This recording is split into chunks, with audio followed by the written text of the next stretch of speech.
Bien, estamos ya con el primero de los temas que habíamos anticipado con Ariel, las causas de corrupción en la provincia del Chubut, mucho cúmulo de información, muchas audiencias que se están produciendo permanentemente y participan de estas audiencias quienes tenemos aquí como parte querellante por la Oficina Anticorrupción, el fiscal titular Guillermo Hansen y el fiscal adjunto Mario Romeo. Gracias por venir a los dos. Bienvenidos, gracias por la invitación. Bueno, la primera pregunta que les quiero hacer, porque no lo hemos hablado acá en el programa con ustedes, hemos hablado con otros invitados, de hecho, tuvimos a Luis López Salaverry el programa pasado, donde él cuestionó este planteo de la Fiscalía del Instituto de la Probation de aplicarlo con los empresarios, que es lo que está pendiente, una audiencia que se hará en fecha a confirmar.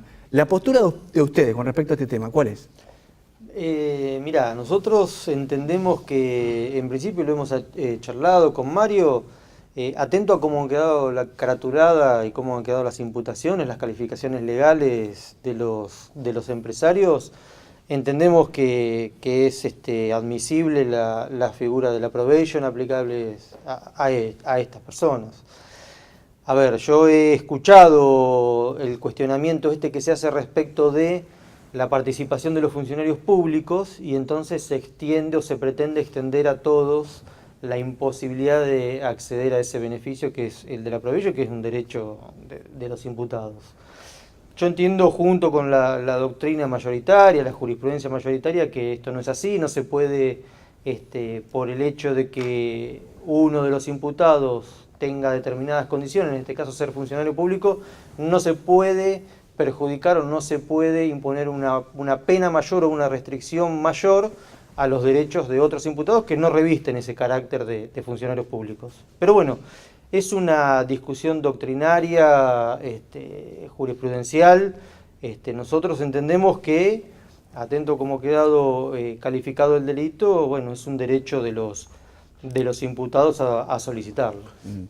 Pero hay un desafío. Sí, iba a agregar algo, Mario. Para agregar. Y después otra cuestión que hay que tener en cuenta, que vale la aclaración que hizo Guillermo con respecto a la calificación legal. ¿Por qué? Porque es un derecho de la persona sindicada, digamos, y después tiene que ver con la plataforma fáctica del delito que se investigó. Es decir, que si de la misma persona hay otra cuestión que no tiene que ver con lo que él solicitó como suspensión del juicio a prueba, eso no obsta que pueda seguir siendo investigado por otros delitos. ¿Se entiende?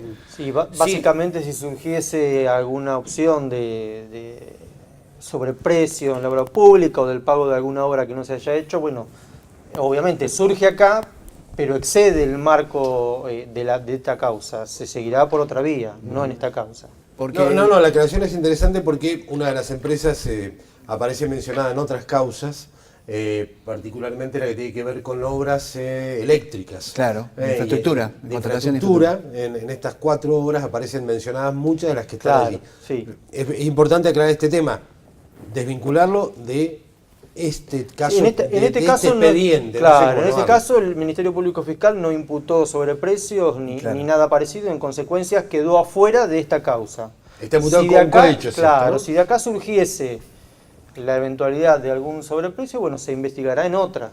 Porque lo que uno escucha como cuestionamiento es esto de la sensación de impunidad. Porque la gente dice, se vio todo lo que fueron los allanamientos, las empresas, los cheques, algunos empresarios presos, se habló de una caja multimillonaria y de golpe pareciera que el empresario con una obrita directamente zafa hasta de lo penal, no queda ni antecedentes, ¿no? Es decir, ese es el cuestionamiento básico. Ustedes dicen, bueno, el mal menor en todo caso sería la reparación económica, porque si no, el Estado no vuelve nada. Sí, después de determinar, a ver, si a una persona se le imputa determinada conducta reprochable, donde se ha podido determinar que hay determinada cantidad de cheques por un importe, por decir un ejemplo, 100.000 pesos. ¿Cuál es la reparación? ¿Los 100.000 pesos? Entonces, ¿cuál sería la reparación que él tendría que hacer en base a ese cohecho, digamos? Está bien, ahora vienen discusiones distintas, digamos, si es cohecho, si es concusión. Si la actividad estuvo desde el otro lado. Pero ¿qué quiero decir con esto? Que cada acto es investigado e imputado en función de un determinado bien jurídico, digamos, de determinada conducta que desarrollaron. En el caso de Revelación, que es donde se ha pedido la probation, las declaraciones de Luthers del viernes, ¿podrían cambiar la percepción que particularmente la oficina que ustedes integran o como querellantes tienen de la probation en ese caso? No, yo creo Pues ya que está. no. Yo creo que lo que ha venido a hacer Luther de alguna manera, cuando yo lo escuchaba el otro día, me parecía que haber escuchado el mismo relato que realizaron los fiscales al momento de la apertura de investigación. Me parece que lo que vino a hacer Luther es confirmar lo que relataron en su momento, la operatoria que relataron los fiscales. Creo que ha confirmado ¿Sigue siendo todo. cohecho entonces para...? Entiendo que sí, acá no hay, ya te digo, acá no hay una imputación o algún hecho denunciado respecto de sobreprecios o de oro que se haya cobrado y que no se haya realizado, que ahí ya estaríamos hablando de otra cuestión. En principio creo que no he modificado eso, sí creo, y esto no me lo guardo para eventuales presentaciones que haremos, creo que algunas otras cosas han surgido, respecto de algunos exfuncionarios y algunos funcionarios de los relatos de Luther, para eso sí ha servido, pero bueno, lo que respecta a la causa, creo que ha venido a confirmar lo que se planteó en su momento. Incluida la asociación ilícita, ¿ustedes adhieren a esa teoría que tiene la Fiscalía en principio? De la asociación ilícita, depende del caso. En los casos que Claro. se ha imputado cohecho, es cohecho y coincidimos. Y en aquellos casos donde hay cohecho, se imputó el cohecho y después se redujo o se reacomodó la imputación o la calificación legal de asociación ilícita a cohecho, coincidimos. Los elementos probatorios que hay en la causa creo que así lo ameritaban. Sí, y justamente eso quería distinguir, la cuestión que uno como sociedad o como espectador, digamos, atento a esto, uno hace una cuestión global de todas las cuestiones y hay sobre una misma persona que está imputada en dos causas distintas, él hizo una manifestación de un montón de cosas que no son específicamente eso, pero sirven para otra investigación paralela, vamos a decirlo así, otra investigación independiente. Y además nos ha servido a investigaciones que nosotros tenemos. ¿Cómo cuáles? Si se puede decir. Aviones, alimentos, y que también están en otras causas, como puede ser la compra de cuestiones de emergencia. Hay muchas cuestiones que se vinculan entre sí y que uno no los puede encasillar, digamos. Los fiscales cuando acusan se le relata una situación de hecho y que después hay que enmarcarse en esa cuestión. A nosotros nos sirve porque podemos aportar determinadas cuestiones que después pueden servir a otras causas que llevamos adelante. Me da la sensación de que en el caso de la querella también, o con la gente de iniciativa, empieza como a conformarse un mapa, una metodología que estos datos que aparecen como independientes empiezan a confirmar una suerte de organización. Sí, yo creo que es así. Y bueno, esto es lo que decía de que el relato de Luther, que es alguien que ha estado en la cocina de esta situación, de esta cuestión, ha venido a ratificar lo que un poco planteaban los fiscales y que uno tenía la sospecha de que podía ser así. Efectivamente los fiscales han acertado en cuanto a ver cómo era o a relatar cómo era en su momento la operatoria. Hay algunos detalles que obviamente que no los conocían porque no estaban no conocían y no tenían ninguna persona que haya confesado, pero bueno, evidentemente no estaban tan equivocados y Luther creo que ha venido a confirmar toda esta situación, más allá, como decía Mario, y como les decía yo, que de las declaraciones de Luther pueden llegar a resultar algunas otras cuestiones, algunas otras ramificaciones, y creo que eventualmente puede haber nuevas imputaciones en esta causa. Yo pensaba cuando lo escuché, sí, yo le quería dar el pie a Mario, porque digo, de lo que escuchamos el otro día de Luthers, muchos detalles de temas que nos pasan, como nosotros nos centramos en lo político fuerte, por ejemplo, más ministros que pueden ser imputados, pero nos acostumbramos a lo menor. Yo digo lo del peculado, que parece menor al lado de la plata que se da, pero dio una cantidad de casos y de detalles de funcionarios que usan los bienes del Estado en servicio propio, hasta contratar un gasista para mandarlo a la casa a arreglar las cosas, digamos, Sí, ¿no? Bueno, usted fíjese una cosa, esos pequeños gastos son los que le han dado a los fiscales la posibilidad de entender que los famosos Excel, las famosas listas, eran ciertas, porque han podido corroborar una serie de gastos que figuran en esos Excel, con organismos oficiales o no, y los han podido corroborar, datos objetivos. Me acuerdo renovación de un carnet de conducir, si mal no recuerdo, cosas así, y lo han podido corroborar. La poda había también, ¿no? Una boleta de luz. Y son estos Van a la casos... cooperativa y ven que ese día el mismo importe que figura ahí, con un nombre al lado, es el de una boleta de luz pagada efectivamente ese y día. son estos casos que vos mencionás, pequeños montos, que son los que terminan dándole algún viso de realidad y de veracidad a esa lista. Como dice Guillermo, la declaración de Luther confirma determinadas cuestiones que han pasado, pero no tenemos que dejar de lado en qué marco realiza la declaración él. Él la realiza en un marco de que él tiene hasta posibilidad de mentir, de no decir toda la verdad. Yo creo que él sabe mucho más y que en algún momento lo va a decir. Cuando habló del tema Pero detengámonos un poquito ahí. ¿Por qué? ¿De dónde viene esa sensación? De que sabe mucho más. Porque no se animó, le preguntaron nombres que... por eso a mí me dio pie para algunos momentos donde dijo que no iba a contestar y que se reservaba el derecho constitucional, que lo tiene, como dice Mario, incluso hasta de mentir. Habló de tener miedo de su familia también, habló de que no quería dar algunos nombres porque temía por la integridad de su familia. Exactamente, que probablemente en algún momento se sienta seguro como para... ¿No le alcanza para ser testigo arrepentido todavía, para esa figura? No tenemos la legislación todavía. No hay ninguna que hay una discusión jurídica con hay eso, hay algunos discusión que dicen que la legislación está y otros que no. Sí, digamos. porque es legislación de fondo. Ahí en eso no... pero creo que no ha... Pero tenemos un debate ahí, me parece. Creo que no ha aportado lo suficiente... A ver... ahí está el dato, no aportó lo suficiente. Creo que no, y creo que en la causa Embrujo no se le ha dado la posibilidad los fiscales se opusieron porque en definitiva mucho no ha aportado. Lo hizo tarde, los fiscales decían el tiempo de la oportunidad es clave para un testigo también. Exactamente. Pero el otro día, por lo que yo tengo entendido, los fiscales intentaron hacer esta declaración de Luther, incluso iba a ser secreta, y el juez no accedió porque para el juez Piñeda no están dadas las condiciones para que se aplique esa ley. ¿Falta una adhesión de la legislatura concretamente? A ver, la cuestión es así. Yo también entiendo que la ley es operativa. ¿Qué quiere decir que es operativa? Que se aplica inmediatamente sin ningún tipo de reglamentación. Pero ¿qué ocurre? Hay gente que puede estar afectada del otro lado de los acusados, donde se pueden plantear determinadas nulidades, determinadas cuestiones que pueden llevar mucho tiempo en cuanto a apelaciones. Eso es lo que yo entiendo que ha pasado.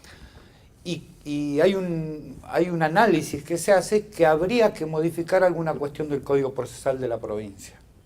Entre esa cuestión y como si es competencia de la provincia el Código Procesal, habría que modificar eso. Volviendo al tema de la probation, ¿están de acuerdo con la oferta económica que han hecho? Bueno, en su momento nosotros nos dijimos que no. No, dijimos que no. Entendíamos que era exigua. Esto también me gustaría que lo aclaremos. A ver, acá no estamos hablando de una reparación integral. Es una reparación en el marco de la probation. ¿Qué significa esto? Que si el día de mañana, como decía recién, entendemos o surge que ha habido sobreprecios, que se ha cobrado por obra que no se hizo, o lo que sea, y hay un perjuicio para el Estado puede ir a reclamar. Esta obra, esta probation, no impide eso, porque no es una reparación integral. Aclarado eso, nosotros lo hemos discutido, hemos pedido un montón de información, no estuvimos de acuerdo y por eso dijimos que no. Que queríamos tener algunos otros datos. ¿Y qué parámetro tomar? Pregunto, porque yo sé que hay una discusión de fondo con esto entre los fiscales y la parte querellante. Hay muchos que dicen, bueno, tomemos cuánto facturó esta empresa en estos 2 años y saquémosle un porcentaje. Y los fiscales dicen, nos parece, salen números, escuché 12 millones en el caso de una empresa. A ver, hay empresas que han facturado 662 millones de pesos. Claro. O sea, eso...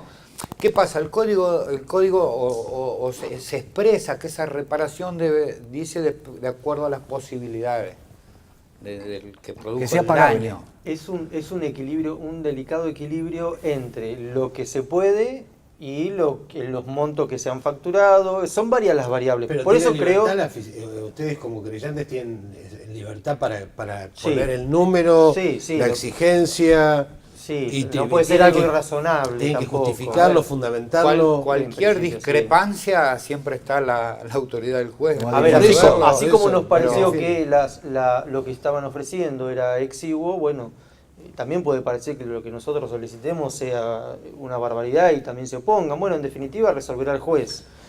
¿Pueden contarnos, digo, por una cuestión de tiempo, estaría bueno que lo anunciamos en los títulos, y creo que es una causa interesante para seguirla?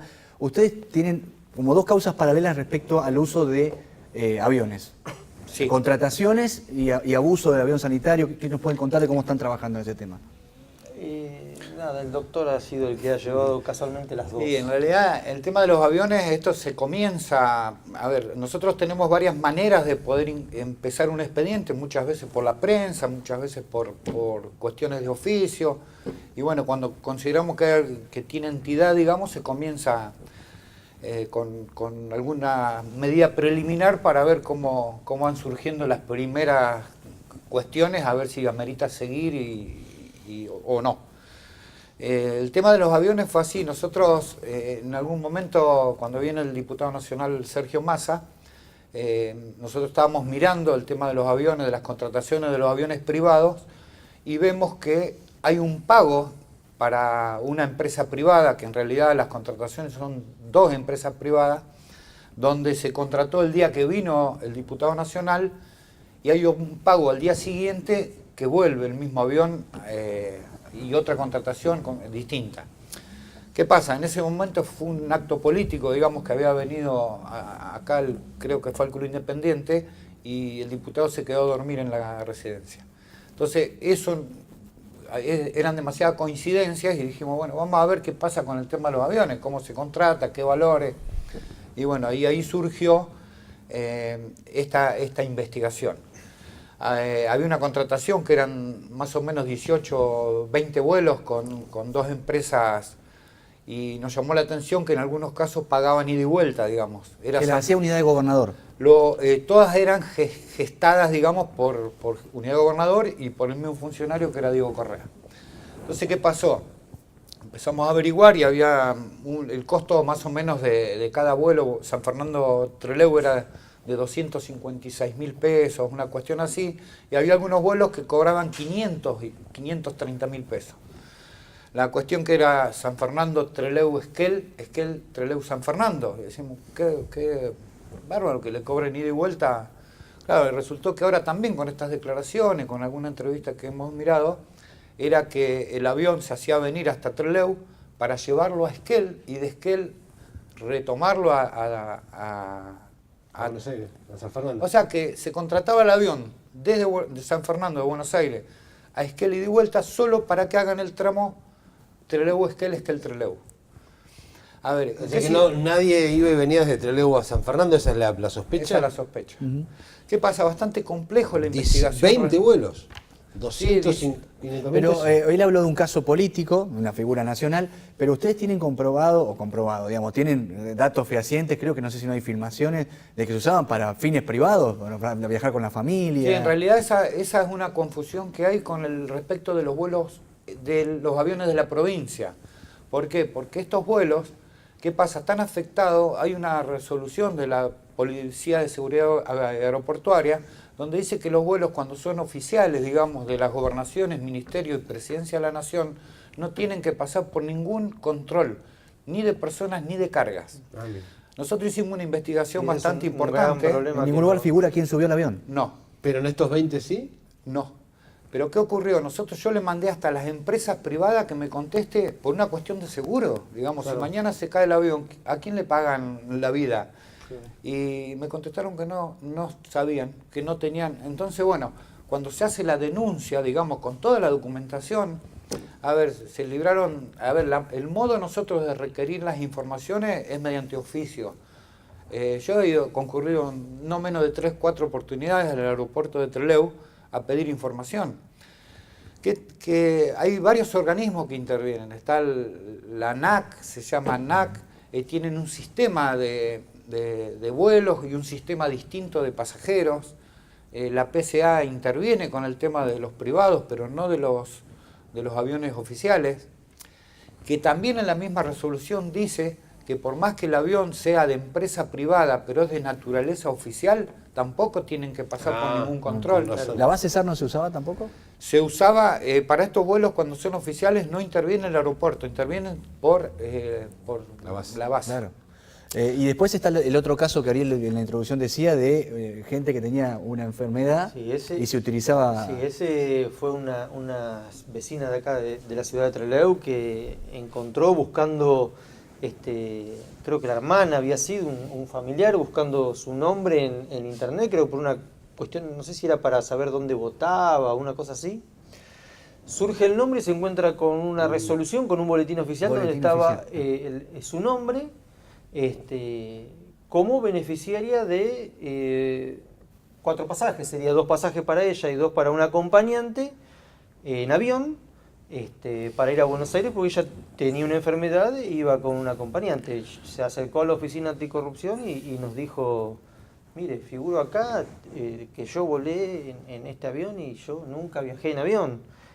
La realidad es que ella había hecho la gestión en provincia, pero en provincia nunca le habían dado respuesta y en definitiva ella había viajado, sí, por micro, y los pasajes los había pagado incluso la Municipalidad de Trelew. Sí. Yo quiero, el detalle por ahí es menor, pero lo de la enfermedad, porque también aparece un aprovechamiento de una situación de una persona con un estado de salud grave. Sí. Bien, Mario.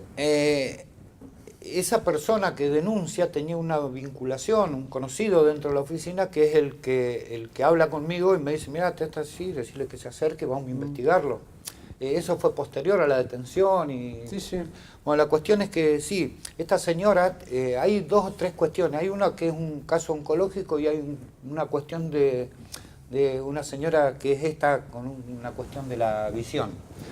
Ella viaja con... le solicitan todos los papeles, como contó Guillermo, en la gobernación. Ella acompaña el mail del turno, todo lo que generalmente hace un paciente cuando es derivado. Y le dice, no, llegó la fecha. Ella gestiona en la Municipalidad de Trelew, que la Municipalidad de Trelew le da un pasaje en colectivo. Y bueno, hicimos la investigación, pedimos aerolíneas, pedimos a los transporte de colectivos, digamos, y sí, en la hoja de ruta donde tienen el chofer, donde están todas las personas que viajan, estaban ella y la hija. Eso está en la Fiscalía de Rawson. ¿Y quién viajó, según el dato que tienen ustedes, con ese pasaje? No, con la orden de pago no bajó, no Pero viajó no viajó nadie. nadie, pero se se cobró. cobró. Ah, Ahí, entiendo. Claro, Claro. la Bien. metodología era así. Se Con libraba esa documentación. Como que hubiera viajado y con se la- cobraba. Con la Claro. documentación. No sabemos si alguien viajó con esos mismos Claro. asientos, otra persona. Que Pero en que realidad se la pagaron y ella no viajó, eso seguro. En realidad la vinculación no es que yo vengo a esa línea aérea y saco el pasaje, sino siempre estaba triangulado con una agencia de viaje. Ahí va. Ustedes están apuntando una investigación a una agencia que está trabajando con el... Sí, o se trabajaba se con el... está Sí, investigando. en realidad, a modo ilustrativo, digamos, esto es así, la metodología nuestra de trabajo, ya sea por ley o cómo se van dando las cuestiones, una vez iniciado el expediente, nosotros tenemos algo que se llama una prevención sumaria. Es decir, que nosotros, dentro de las limitaciones probatorias de cuestiones de prueba que tenemos, que la mayoría tiene que ver con documentación que pedimos a los organismos, nosotros, terminado ese proceso investigativo, Guillermo o yo, depende si él me ha delegado la causa, se hace una resolución donde se concluye a ver qué hacer. Si se hace una denuncia penal, algún sumario administrativo, o se archiva en su caso, o se hace alguna recomendación. Para la última queda también para contar incluso a la audiencia, si no lo sabía, que una de las causas resonantes que ha empezado con el trabajo de usted tiene que ver con esto de alimento para mascotas. Los alimentos para Sí. perros. ¿Cómo, Sí. cómo ustedes le acercaron a la justicia toda la documentación Sí, de eso? quien consigue la donación es una persona a la cual yo conozco, que es de Madryn, es una chica, una mujer de Madryn, Gisela Manzanares. Gisela Manzanares. Lo cuento porque hemos hablado por radio. y eso. Sí, y me llama y me dice, también así como algunos amigos me llaman por mi sobrenombre, me llaman y me dice, mirá, tengo este problema, gestioné, trabajé hablé con la gente de Royal Canin, viajé a Buenos Aires. La verdad que me donaron, no me acuerdo ahora la cantidad que era. 400, Sí, 450 Dice, bolsas. y las bolsas no No han están llegado. Dice, yo las vi hasta adentro de la casa de Chubut, Sí. porque al principio estuvieron ahí, y dice, después desaparecieron y me llama la gente de Comodoro que nunca les llegaron los alimentos que yo había conseguido de la donación. Me manda fotografías, todo, porque encima, al ser una donación, Royal Canin se los dio en bolsas, en unas bolsas especiales, que lo único que tenían era un logo de Royal Canin y nada más. No había más datos, eran unas bolsas blancas, si mal no recuerdo, con un logo de Royal Canin y nada más. Bueno, Tiene, aparte de Royal Canin, tiene una trazabilidad de lo que vende y tremenda, sí, con veterinario, sí. con... Sí, ella garantía. estaba muy amargada porque, bueno, primero porque para lo que consiguió la donación nunca llegó, y después porque la verdad que tuvo que ir y explicarle a la gente de Royal Canin lo que había pasado, porque la gente de Royal Canin también le preguntó. Así que bueno, trajo ¿Qué la pasó en el medio documentación. para ustedes? Nosotros ¿Qué vieron? hicimos el seguimiento total desde que tenemos contestaciones desde Royal Canin, Casa del Chubut, el transporte que trajo los alimentos, en realidad que trajo varias cosas más. El argumento era que había se fue dejado acá en el depósito de Acción Social o del Ministerio de Familia porque estaba cortada la ruta por una cuestión de transitabilidad y tuvo que ser dejada acá y bueno, ahí se pierde. Yo creo que va a haber novedades importantes dentro de pocos días porque creo que está bastante clara cuál es la situación y cómo fue el derrotero de los alimentos, y yo creo que va a haber novedades. Sí, para cerrar, digamos, un caso oncológico, alimento para mascotas, claro, no puede sorprenderse de la voracidad, ya llegaba a cualquier límite, ¿no? A cualquier límite. Bueno, hay procesos, ya están... en Ahora, lo marcha. triste es que los dos casos están hablando de situaciones de emergencia, Claro, situaciones graves. claro, es decir, A ver, el no aprovechamiento hay- ante una situación crítica. No hay, ¿no? claro, no hay pudor en nada. A ver, no hay ética. otra investigación bastante importante que hicimos, que fue sobre la emergencia de incendio del año 2015, que ya está todo presentado en el juzgado Otra competente. gestión. Sí, otra gestión. Sí, la cuestión es esto, el denominador común es la emergencia. Claro. Claro, pues se puede gastar sin justificar. El trámite administrativo es distinto. Nosotros hemos hablado entre nosotros, hemos hablado con el jefe del área transparencia. Yo creo que hay que hacer por la legislatura algún protocolo de emergencia, digamos, de decir, bueno, cómo se va a actuar, quiénes van a ser los pocos responsables en una cuestión así. Sé que es bastante complejo, pero bueno, me parece que hay que ir viendo estas cuestiones. A ver, uno en una emergencia, uno ve una factura, por ejemplo, 48.000 pesos latitas de atún. Y vos decís, latitas Para de un incendio en la cordillera. Claro. Qué bueno. Entonces, esas cuestiones, nosotros tenemos la tarea de reconstruir hechos, de una historia, y nosotros cuando partimos de esto es solo con papeles. Entonces después hay que ir sumándole otras cuestiones para ver cuál es el resultado. Bueno, lamentablemente. 48.000 latas de atún son como los 10.000 fardos de pasto, como las 3.000 kilos de carne, Vamos, las empezamos con la toneladas de numeración. leña, sí, las 10.000 botellitas de agua, ¿no? Una cosa Claro, increíble. una cosa así. Gracias a los dos por el No, tiempo. muy No, amable, gracias gracias. por la información. Cuando estemos de regreso vamos a hablar de economía. Lo vamos a hacer con Daniel Enes, es el tema de la semana en el país, creo que del año y de lo que resta del año. Va a ser el tema económico. Ya venimos.